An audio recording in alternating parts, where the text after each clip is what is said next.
Allô, est-ce que tu es avec nous? Allô, oui, je vous entends. Alors, on va voir si tu nous entends. Nous, on t'entend bien. Noman, on t'entend toujours. Et toi, donc, tu es Naomi. Oui, c'est ça. Naomi, je vais essayer de monter un tout petit peu ton son pour que je t'entende mieux, parce que pour l'instant, c'est un peu moyen. Naomi, est-ce que tu peux nous dire d'où tu es, toi?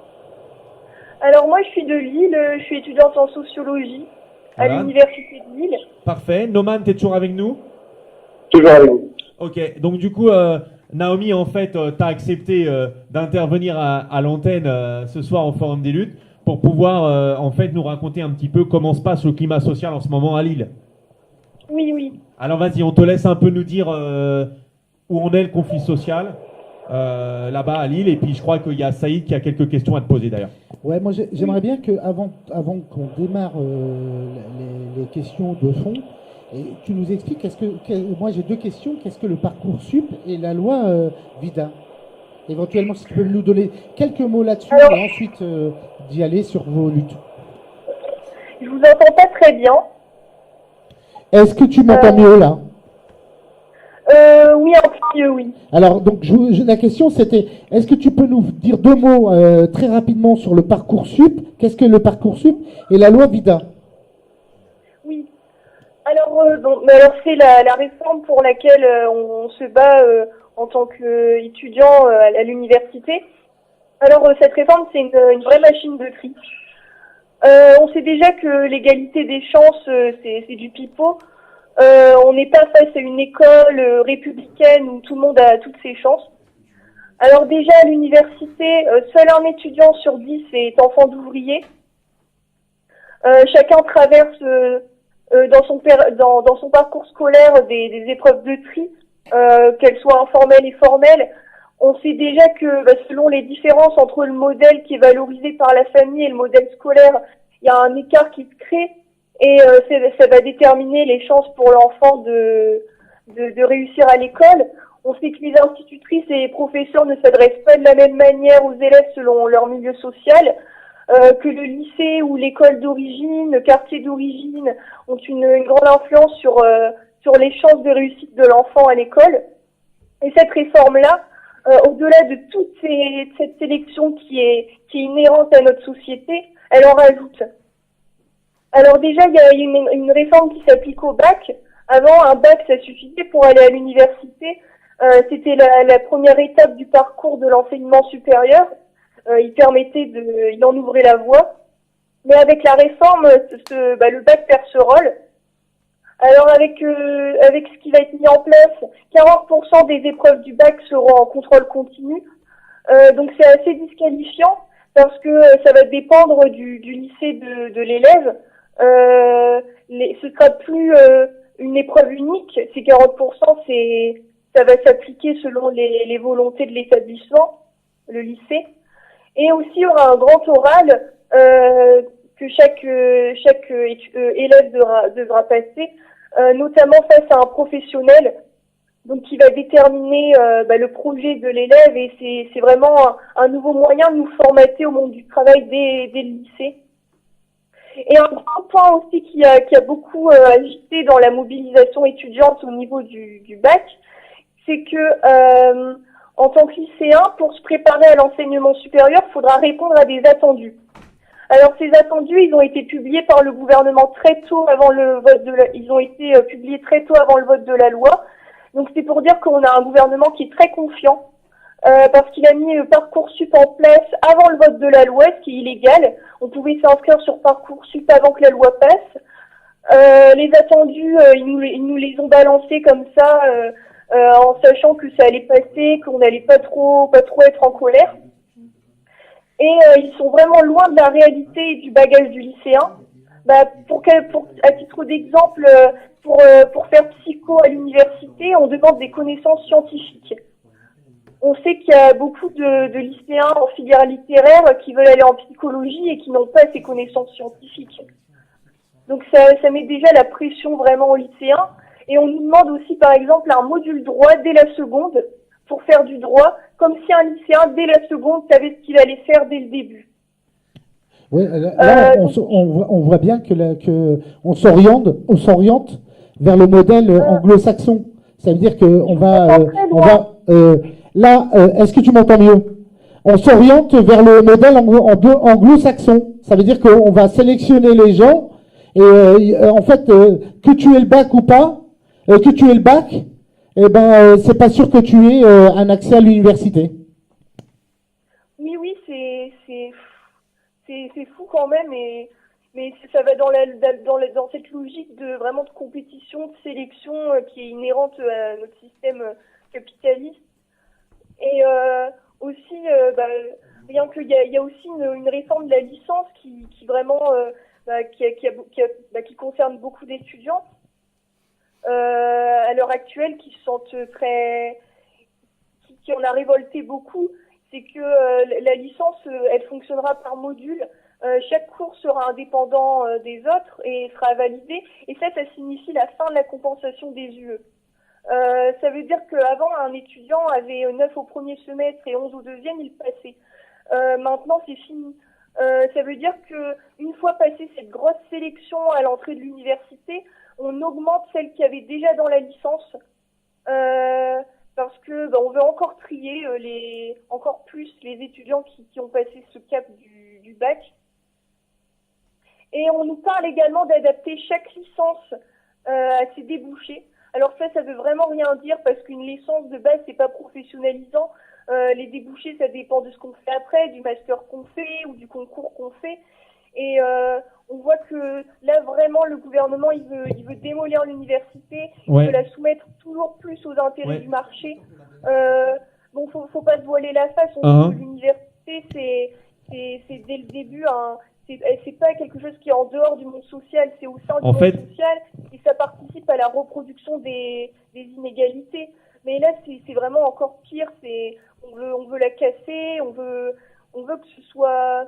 Par exemple, en fait, on veut un retour, quelque part, on veut un retour à l'université d'avant, celle qui était réservée aux élites, aux classes, les classes populaires en étaient largement exclues. Et en fait, on est sur effectivement ces recherches de schémas. On peut pas rester trop longtemps sur le fond de la réforme, puisque le but du jeu, c'est qu'on ait des témoignages des luttes et des acteurs des luttes.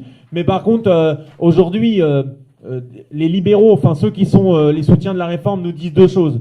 Que la jeunesse, elle est manipulée par des gauchistes dangereux et qu'en fait, ils se politisent. Et en fait, eux, ils le voient comme un truc très grave que la jeunesse se politise. Ça les inquiète beaucoup. Alors que nous, en fait, on pense que la jeunesse, quand elle se politise, elle a raison quelque part de le faire, quel que soit ce qu'elle choisit ensuite comme parti. Mais en tout cas, elle s'intéresse aux affaires de la société et elle se dit qu'elle a tout intérêt à se mêler de ce qui se passe, des réformes, parce qu'elle va être concernée par de la régression sociale. Et toi, comment tu me dirais, comment tu vois les choses dans ta fac? Et ensuite, deuxièmement, ils disent aussi que c'est un mouvement ultra minoritaire dans la jeunesse, ultra minoritaire dans les facs, qu'il y a 10 personnes qui bloquent 100 ou 1000 personnes, c'est ce qu'on entend dans les médias.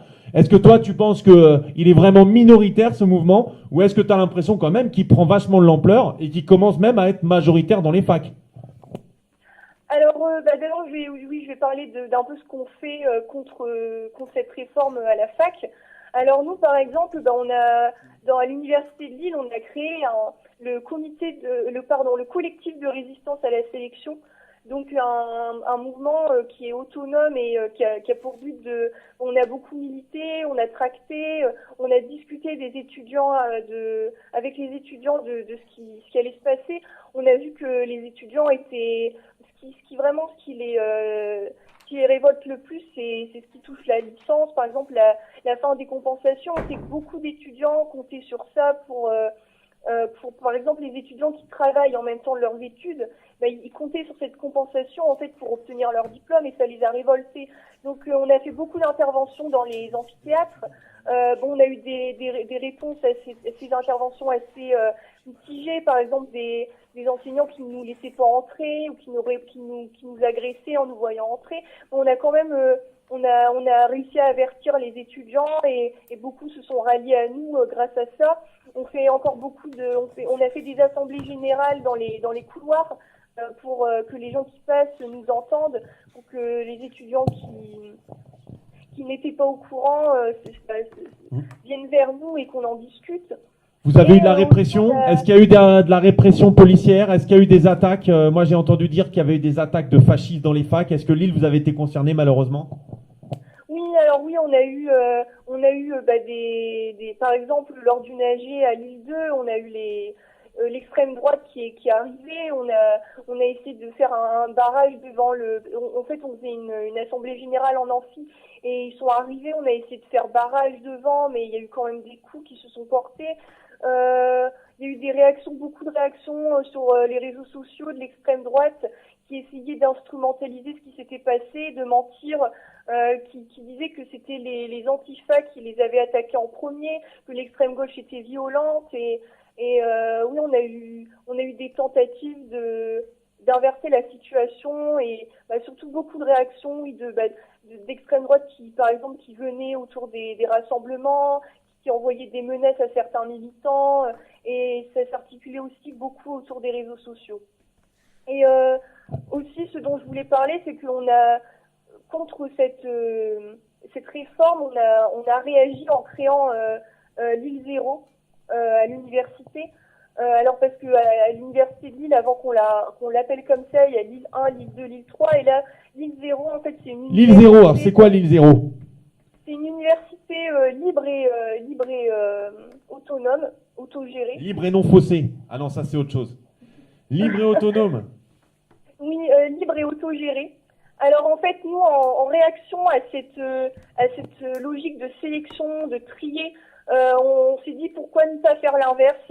Alors cette université, c'est une initiative d'ouvrir l'université à tout le monde, donc que la personne soit étudiante ou non, salarié ou non, sans papier ou avec des papiers, on n'en a rien à faire. On veut une université libre. Alors par exemple, on propose aux enseignants qui le souhaitent d'ouvrir leurs cours à tous, mais également aux étudiants de proposer leurs propres cours. Ah ouais, d'accord, carrément. Parce qu'on veut rompre avec cette idée que seule la personne qui a eu habilité à le faire avec son doctorat ou qui a cette valorisation hiérarchique qui pourrait donner les cours. Là, on parle du principe que chacun a des savoirs à apprendre, à enseigner, a quelque chose à dire ou un parcours de vie à raconter, quelque chose qu'il aime, que chacun peut faire apprendre aux autres. Écoute, et je donc, pense que oui, ça va complètement à l'inverse de ce que propose le gouvernement et on est vraiment dans la manière de lutter. C'est vraiment le contre-pied à ce gouvernement, c'est la création. Le contre-pied à cette proposition du gouvernement, vous l'avez faite avec l'île 0 et on trouve ça génial. Par contre, malheureusement, il va falloir qu'on passe, parce qu'il y a plein d'auditeurs qui essayent de nous appeler pour nous expliquer un peu leur lutte. Donc, je vais te remercier. Hein, et puis, on est avec vous. On vous félicite pour votre combat, les jeunes. Nous, on est un peu plus vieux que vous, mais on vous dit lâchez pas et surtout ne vous laissez pas arnaquer par ceux qui vous racontent que vous n'avez pas à vous battre, que vous n'avez rien compris. Nous, on vous fait confiance et vous êtes à la fois le futur et l'avenir et le présent. À bientôt et on va organiser cette convergence des luttes dont on parle tous. Alors, avant de passer la parole à un nouveau témoignage des luttes sur Carrefour, moi, je voudrais me tourner vers la page Facebook puisque nous avons Julia qui est en direct de la page Facebook et qui va nous témoigner un petit peu de qu'est-ce qu'on raconte en ce moment des gens qui suivent le live. Alors, qu'est-ce que ça dit sur le live avec les commentaires? Dis-nous quelques mots. Eh bien oui, sur la page Facebook du coup, j'ai un monsieur qui s'appelle Makan Dembélé qui nous dit total soutien à vous tous. Nous avons aussi beaucoup de j'aime bien sûr. Mon total et indéfectible soutien. Voilà, c'est la phrase qui nous est dite. Nous avons une suggestion de Madame Nora qui nous dit que le forum des luttes à 19h30, ça serait quand même mieux si c'était à 20h30. Donc je le passe à l'antenne, il faut quand même qu'on va en discuter, nous avons aussi donc un commentaire, très bien, l'émission, on s'échauffe la voix avant de réagir.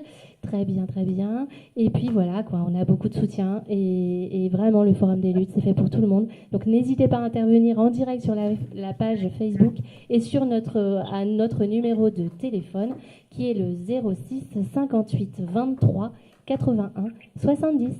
Je repasse la parole.